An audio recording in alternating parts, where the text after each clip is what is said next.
திருப்பாடல்கள் 14ஆம் அதிகாரம். கடவுள் இல்லை என அறிவெளிகள் தம் உள்ளத்தில் சொல்லிக் கொள்கின்றனர்.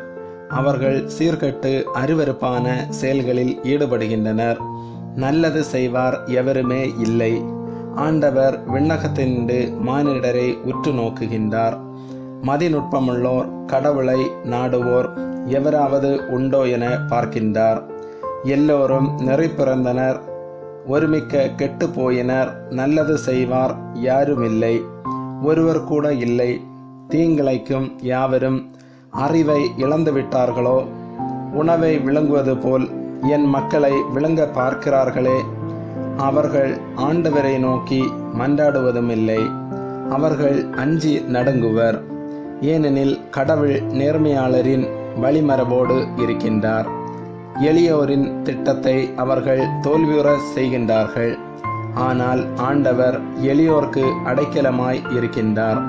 சியோனிலிருந்து இஸ்ரேலருக்கு மீட்பு வருவதாக.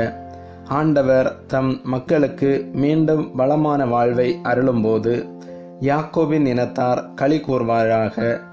இஸ்ரேல் மக்கள் அகமகிழ்வாராக. ஆமென்.